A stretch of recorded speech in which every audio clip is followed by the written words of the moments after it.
one of those fans who grew up watching your tennis. And I actually admire the mentality of not giving up and fighting till now.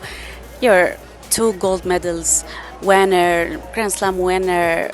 I don't know exactly. I mean, I think obviously still I love the sport. I think the motivation to try to keep improving and keep getting better and learning new things. I find that really motivating. I still enjoy the traveling and the preparation and everything that goes into the competition. So whilst I'm still enjoying it and physically I'm able to compete at the highest level, then I want to keep doing it. Can you share some of your tips that make you mentally strong and present in such a competitive sport? Yeah, I mean it's difficult. I think the most important thing is actually being able to recognize when your mind is drifting and wandering, or if you've got distracted because of frustration or whatever. I think that's really the target, because tennis matches, like last week I played a match that was over 3 hours. You can't just think about every shot and every point for 3 hours. It's impossible to concentrate that long without your mind drifting a bit. So it's just noticing it as fast as possible is the most important thing. And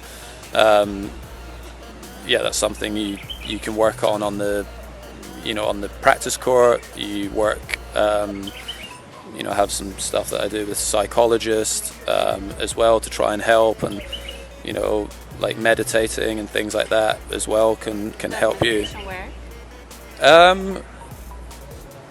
I guess it depends what for. I mean, some people love it, some people don't. I would say I've had mixed results with it myself, but the one thing it does help you to understand how quickly your mind can wander and think about other things, like just sitting for and closing your eyes for 10 minutes and just trying to stay present and focus on one thing is it's a lot harder than what people think. So if you close your eyes now, and think about one thing that you want to happen, like a dream, what would it be? Want to come true? I mean, in my tennis career would be to have another deep run at a Grand Slam. I'd love to be able to do that again. So tennis era now is different than the tennis you had with Roger, Nadal and Djokovic. I mean the big four era. So what do you think is different? What kind of era do you enjoy more now or back then?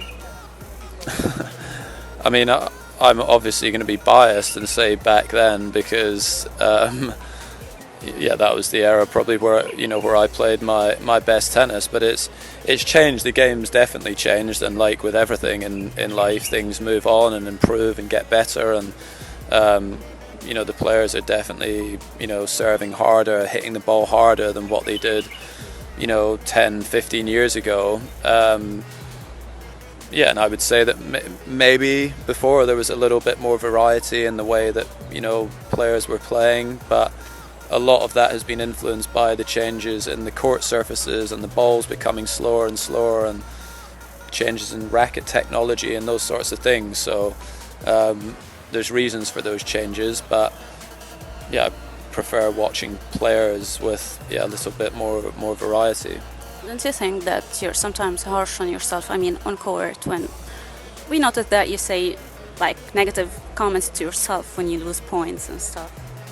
Yeah, definitely, and it's always something that has been a challenge for me. And like with everything, it is it's about balance. Like I feel much better when I show my frustration rather than holding it in, but it's making sure that it's not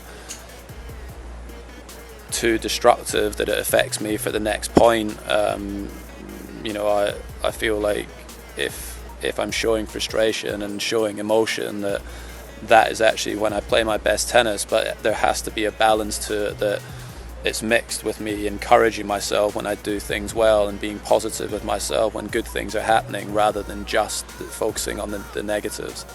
Thank you so much. Thank you very much. Appreciate that.